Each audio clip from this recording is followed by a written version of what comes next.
the shape and size of the ball. Let's be honest, if rugby and NFL balls walked into a bar, nobody would mistake them for twins. They'd be more like distant cousins instead. The rugby ball is thick, wide, and a little chunky around the edges. It has a more rounded shape with blunter ends, and when you look at it, you'd know it wasn't made to fly, it was made to fight.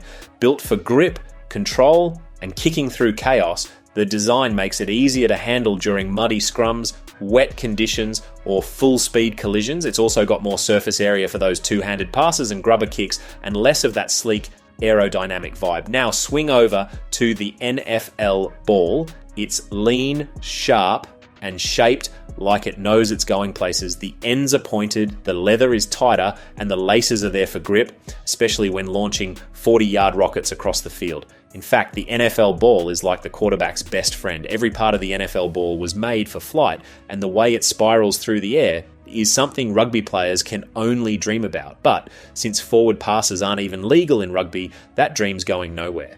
Basically, rugby balls were made for rough handling and messy play, while NFL balls were made to fly like fighter jets. They have not two different shapes, but totally different vibes and very different missions.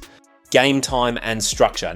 Now let's talk about how long you're stuck watching each sport. Rugby Union gives you 80 minutes, made up of two halves of 40 minutes each, one short halftime, and barely any stoppages.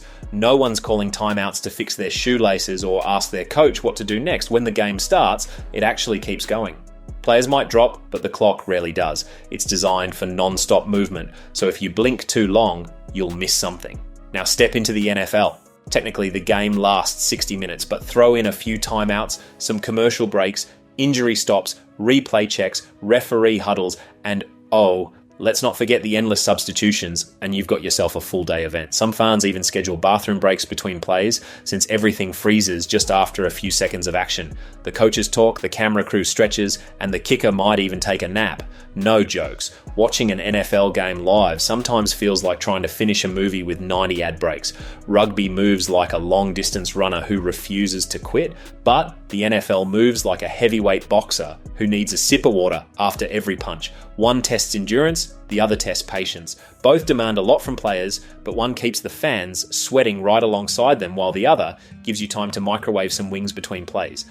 The field and its layout. Alright, let's get into the turf business, and I've got to say that the rugby field is a beast. It can stretch up to 100 metres long and 70 metres wide with 10 metre in-goal zones slapped onto each end. That gives players plenty of space to run, kick, and crash into each other without falling off the edge of the earth. It feels open, chaotic, and raw, just like the sport itself.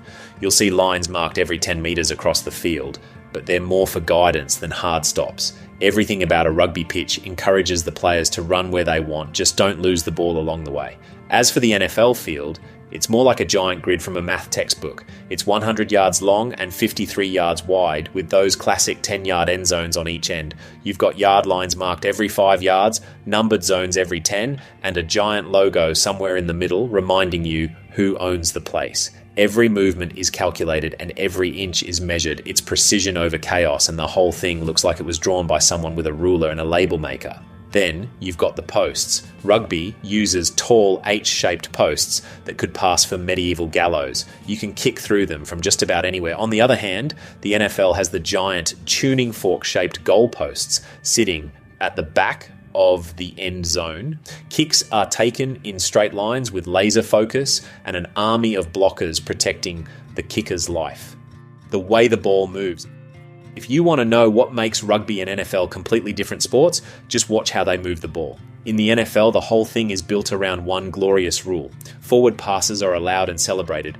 Quarterbacks throw bullets down the field while receivers sprint into open space like greyhounds chasing a rabbit. You can gain massive yards in one beautiful pass, and the fans go wild when they see it. It's flashy, quick, and dramatic. Now go watch a rugby game and try spotting a forward pass. Well, you won't see one because it's not allowed. Not even a little. You pass sideways or backwards only, and if the ball accidentally drifts forward, everyone groans, the whistle blows, and it's time for a scrum. So how do you move forward in rugby? You carry the ball, you pass it backward to someone running onto it, or you boot it downfield and pray someone in your team gets there first. It's a game of trust, timing, and lungs the size of water tanks. So while the NFL is clean, direct, and explosive, Rugby is gritty, messy, and built on coordination.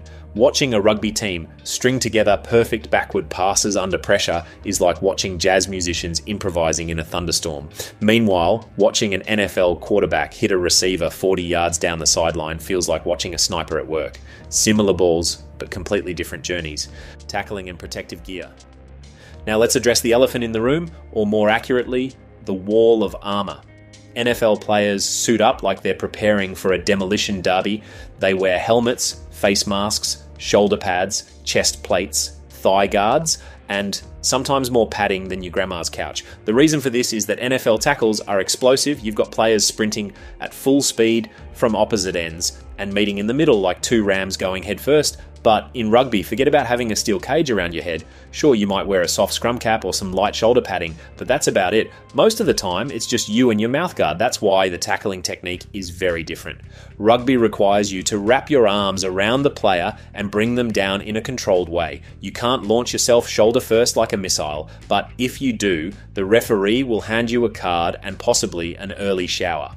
Funny enough, the lack of armour in rugby actually makes the tackles safer. You know why? Because without pads, you can't afford to throw your body recklessly. In rugby, you have to tackle with control, with balance, and with technique. Now, in the NFL, hits may look cooler in slow motion, but rugby hits carry a different kind of pain. They're raw, frequent, and come without a safety net. Scoring points. Scoring in rugby and NFL both feel good, but they come at it in very different ways. In rugby, the main goal is to score a try, which gets you 5 points. But here's the catch. You can't just cross the line and dance. You actually have to touch the ball down with control. Then comes the conversion, which is a kick for 2 extra points. And it's not kicked from a fixed spot either. The angle depends on where you scored the try, so scoring closer to the post gives your kicker a fighting chance. Penalty kicks and drop goals are worth 3 points each. Penalties are usually taken when the other team messes up, and drop goals can happen out of nowhere during open play. If you blink, you might miss it. But the beauty of rugby scoring is that it forces the whole team to work together to build momentum and finish the job. Moving to the NFL, and this league loves bigger numbers. A touchdown gives you 6 points. Then you've got the option to either kick for 1 point or run another play to get 2. That 2-point play often turns into chaos, and most teams just go for the single point. Field goals give you 3 points and sometimes end up being the only thing that keeps the scoreboard moving. There's also the rare safety, which gives the defense 2 points and usually results in the offense walking off the field looking embarrassed. So in short, rugby rewards grit and flow, while the NFL loves a big moment and a strong leg. The flow of the game. Watching a rugby match is like jumping onto a fast-moving train. The whistle blows, and the game barely stops from that point. Players sprint, tackle, pass, kick, and chase without waiting for a signal from the coach. The clock keeps ticking even when a player is down or someone is lining up a kick. It's a rhythm that never really breaks, and the whole team has to stay alert because anything can happen at any second. Even a mistake like a knock-on or forward pass leads straight to a scrum or a penalty, and the game rolls on. Now jump to the NFL, and it's like entering a chess match in slow motion. You get 5 seconds of action, then 40 seconds of nothing. There's a huddle, someone yelling out coded signals, a whistle, and then another play. In fact, every play feels like its own short film with a script, a cast, and a dramatic ending. Then comes the replays, flag discussions, substitutions, coach tantrums, and commercial breaks long enough to make a sandwich. Some fans love that slow build. They say it gives you time to study the strategy and appreciate the precision, but others just want the ball to move again. It's not that one is better than the other. They're just wired differently. Rugby wants you to keep up or fall behind, and the NFL wants you to sit down and analyze every inch of grass. Roles and substitutions. NFL players might as well be wearing job titles on their jerseys, since they've got quarterbacks who throw, receivers who catch, running backs who run, and linemen who block. That's it. Don't mix them up. A wide receiver is not expected to make tackles, and a defensive end better not try throwing a pass. Each unit has one job. Offense tries to score, defense tries to stop, and special teams show up for the weird bits in between. It's organized, neat, and everyone knows where they belong. But rugby laughs at that idea, because even though everyone plays different positions, the same 15 players do everything. They carry the ball, pass it, kick it, and then sprint back to make it tackle. Forwards usually do the heavy lifting in scrums and rucks, but they still need to know how to catch and offload. Backs handle the speed and flair, but they're still expected to defend like warriors. It's one big blur of activity where roles blend into each other. Even the formations reflect this chaos. In rugby, players don't line up in a perfect row. They spread out based on the flow of the game, the position of the ball, and who looks like they haven't had a breather in 5 minutes. Everyone must read the field and adjust. The NFL formation is more like a puzzle. Each piece must fit in its exact spot or the whole play collapses. And when it comes to substitutions, rugby keeps it simple and strict. Each team gets 8 subs, and once you're off, you're off. The only way you're allowed back is if someone gets injured bad enough that even the medics look concerned. But most times you're running till your legs feel like jelly. Now compare that with the NFL, where 11 players take the field at a time. The funny thing is, there are actually more than 50 guys on the roster, and you better believe they use every one of them. Coaches swap players in and out constantly, sometimes after every single play. One play, your job is done, and off you go. Then the next man up. This means you've got the luxury of specialization. Your job is to do one thing very well, then rest. Rugby gives you a paintbrush and a field. The NFL gives you a blueprint and says don't mess it up.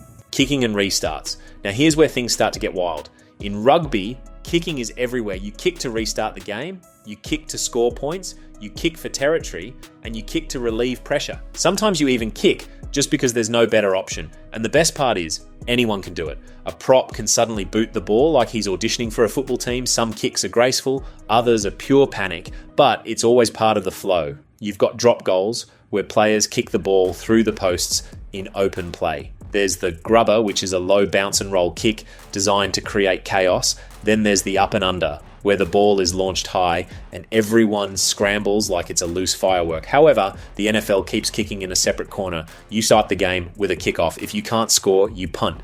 If you're close enough, you try a field goal. And then you go back to throwing and running. The kickers are usually specialists who train just for that job. They're like a secret weapon hiding on the bench until needed. Once the offense takes over, the kicking part goes quiet until fourth down rolls around. NFL kicking is about precision and pressure. Rugby kicking is about instinct and survival. One treats it like an art form. The other treats it like a lifeline. Either way, if the kicker has a bad day, the whole team feels it. Set pieces and formations. In rugby, set pieces are the heart of structured chaos. Let's start with scrums. 8 players from each team bind together into a crouched pack and slam into each other like angry rams. It looks messy, it feels messy, and yet somehow there's a science behind it. The goal is to push the other team backwards and hook the ball with your foot so your side gets possession. It's part strength contest, part technique, and part survival test. Then you've got lineouts. The ball goes out of play and suddenly giants are getting launched into the sky like circus acts. 2 teammates lift a jumper straight up while the thrower aims like a quarterback. It's a high-stakes aerial lottery where timing is everything. Now in the NFL, you've got a different kind of formation. Offense lines up with a center, guards, tackles, receivers, backs, and the quarterback leading the orchestra. The defense responds with linemen, linebackers, and defensive backs all waiting to mess up your plan. Every snap is like a chessboard exploding in real time, but the snap itself is the most polite part of the play, and after that, it's a demolition derby. There are no scrums or lineouts, but the NFL's version of chaos comes from pre-snap movement, misdirection, and speed. Both sports rely on formations to create structure, but rugby's look like war dances, while NFL's look like computer code with helmets. The referees and their roles. Referees in rugby union have a lot on their plate. First of all, the game barely stops, which means the ref is running as much as some of the players. They wear a mic, so you hear every decision and every calm explanation, no matter how weird the situation gets. They talk like teachers reading instructions during an exam. Even when they hand out yellow cards, they do it with such polite disappointment that the punished player almost apologizes. Respect for the ref in rugby isn't just a suggestion. It's built into the culture. Talk back, and your team might lose 10 meters or even a player. In the NFL, refs also have microphones, but they know how to put on a show. After every flag, they step into the spotlight, pause for dramatic effect, then deliver their judgment with the confidence of a reality show judge. It sounds official, theatrical, and slightly frustrating. Also, NFL refs get a break between every play, which helps them consult and review footage. Both sets of officials need eyes everywhere and the patience of saints. The difference is, rugby refs operate in real time with no script, while NFL refs get a breather and a camera crew Overtime and draws overtime rules in the NFL are complicated enough to need a diagram. If a game is tied at the end of regular time, they go into a bonus round, but it's not a normal bonus round. The rules depend on who scores first, how they score, and what planet the coin lands on. If the first team to touch the ball scores a touchdown, it's game over. But if they kick a field goal, the other team gets a chance. And if nobody scores after all that, it ends in a tie unless it's the playoffs. Then they just keep playing until someone wins or until the fans lose all the sensation in their legs. But rugby union has a simpler take. If it's a regular league match, the game ends in a draw and both teams split the points like business partners splitting profits. In tournaments, things get spicy. There's extra time, which is usually 20 minutes split into two halves. If nobody wins, then they might go to sudden death. The first team to score wins, and if it still doesn't end, they start comparing who had fewer penalties or even go to a kicking contest. It sounds bizarre, but it works. Rugby keeps it honest, but the NFL prefers to make overtime feel like a new episode entirely. Player body types and physical styles, NFL players look like they were designed in a lab. Every position has a specific body build. Offensive linemen are massive with bellies like steel drums and arms like tree trunks. Wide receivers are lean, tall and built like gazelles with attitude. Running backs are compact and explosive, while quarterbacks usually look like the most well-protected guy at a bar fight. Kickers look like they wandered onto the field by accident but still get the job done when it counts. It's a team made of extremes. Nobody looks the same and nobody plays the same. Rugby players come in different shapes too, but the gap isn't that wide. Forwards are bigger, built for power and scrummaging. Backs are lighter and faster, built for open field sprints and slippery sidesteps. But here's the key. Everyone has to run, everyone has to tackle, and everyone has to carry the ball at some point. You don't get to hide in one job. A fly half might have to make a game-saving tackle, and a lock might score a try from open play. Stamina matters more than raw size. So while the NFL is a comic book lineup of specialists, rugby is more like a team of all-rounders who don't get bathroom breaks. Training and conditioning. Training for NFL players is like preparing for an Olympic sprint event that ends with a car crash. Everything is about bursts of energy, speed, power, and precision, and most drills focus on explosiveness. Strength training includes lifting enough weight to bend the floor, and sprint drills are timed down to the millisecond. And because each play only lasts a few seconds, the rest periods during training can be longer. It's about producing maximum power in short blasts and then resetting fast. Conditioning is built for impact and agility, not for marathon sessions, but unless you're a quarterback, then you also get to practice yelling at everyone. Now, rugby training is a grind. Players train for endurance, pain tolerance, and chaos. A single phase of play can last 2 minutes straight with constant movement, collisions, and decision-making. Rugby sessions are packed with cardio, agility work, body weight drills, and long, brutal contact exercises. You run while carrying other people. You tackle bags that don't hit back, and sometimes those bags are swapped out for teammates, and there's no rest after one tackle. You have to get up and do it again. Rugby builds full body fitness with a side of grit, but NFL training is like sharpening a blade for one deadly swing. The culture and attitude.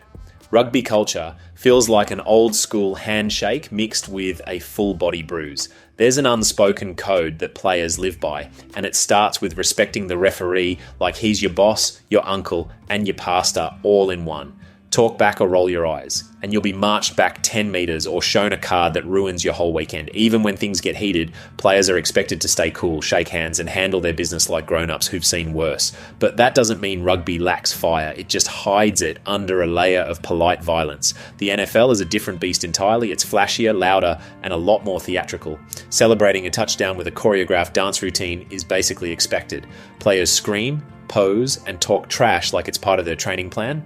Emotion runs wild and no one's really trying to hide it. So, where rugby values silence and humility, the NFL embraces drama and flair. Nonetheless, both cultures work because they match the game. Rugby keeps it tough and tidy. The NFL goes big or goes home. Global reach and money. NFL fans are loud, loyal, and borderline obsessed. They'll sit through snowstorms with painted chests and frozen hot dogs just to watch a few seconds of explosive action. Sundays in America revolve around the NFL like it's a weekly religious event, and fans will argue over stats, trades, and conspiracy theories like their lives depend on it.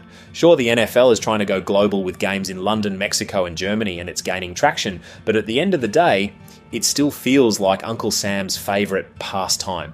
Rugby union, on the other hand, is the international wild child. It doesn't belong to one country, it belongs to the world, from the haka in New Zealand to the Springboks in South Africa and the beer-loving fans in England and Ireland. Rugby isn't just a sport, it's a cultural badge of honour. The Rugby World Cup unites countries that don't even agree on the weather, and the fans bring everything from singing voices to full marching bands. It's loud, chaotic, and way more global than the NFL could ever dream of. As for the money, well, NFL players live on another planet financially. The average NFL salary is somewhere around $4 million per year, and the top guys rake in 30, 40, even 50 million with endorsements stacked on top. As for rugby union players, even the ones at the highest level, they make way less. Most pros earn between $50,000 to $200,000 a year, with a few elite stars in Europe or Japan pulling in $500,000 or slightly more. Rugby players do it more for the love and the bruises, but NFL players do it for the love and the Lamborghini. It's the same passion, but very different paychecks. If you enjoyed this, there's plenty more rugby videos in the works. I would greatly appreciate it if you could subscribe. Thanks for watching.